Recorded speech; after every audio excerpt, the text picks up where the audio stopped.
of course, these developments are concerned in Nepal, what do you attribute them to? Do you believe that these protests are unlikely to be, dispersed off or dampened at all by these, attempts by the Nepalese government and administration of using force, shoot at sight orders being issued, pellets being fired, also tear gas shells, water cannons? Will this, do you believe, disperse the protesters, or is this unlikely to deter their resolve? First of all, let's look at what is the confrontation between protesters and the government. Protesters are saying that social media is being banned because it has revealed the pervasive culture of corruption. And government is saying reverse, that social media is being used to corrupt our culture itself. So KP Sharma Oli is saying it's a matter of national dignity. And this was building for almost a year. You remember September last year was the Supreme Court judgment on that subject. And gradually government was creating regulations. Regulation 2080 finally was enacted to say all foreign companies providing social media should be digitally accountable. All countries do that. India did that in 2021 as well, if you remember. So they asked the same simple questions of compliance officers, grievance redressal officers at the local level should be appointed. But because of whatever reasons of corruption, these companies thought they could have their way, and nothing happened. And then cabinet gave 7 days last week saying that please register.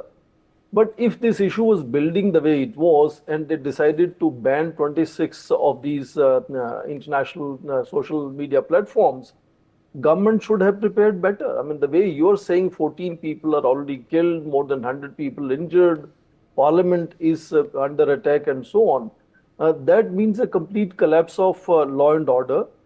And I think this is something which is going to happen in almost all countries, and Nepal is only one example, because social media, last year there was a bestseller book called The Anxious Generation by Jonathan Haidt, who talked about the fundamental rewiring that has happened in case of Gen Z is that instead of having a playground experience, they have had a phone play experience, and therefore resulting in a very different personality of sleep deprivation, social isolation, attention fragmentation, all kinds of addictions and depression. So the eruption of anger is relatively much faster among youth today in general, and Gen Z in particular.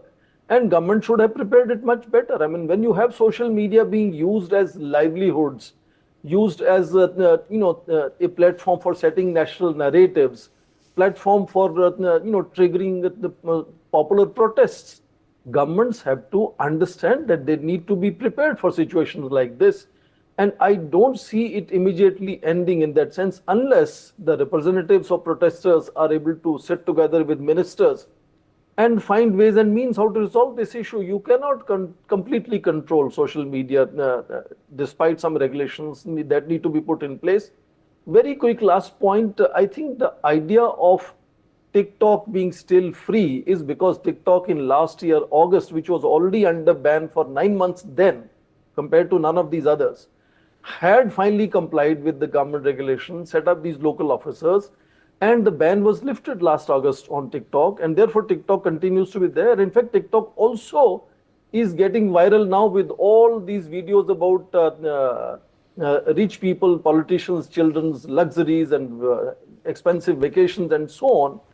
And if KP Sharma Oli is the darling of Beijing, I don't understand why Beijing in any case will be involved in either catapulting the protests or creating fall of the government. Okay, I'm afraid I'm out of time. Question is 30 seconds to Major General Sudhakar ji.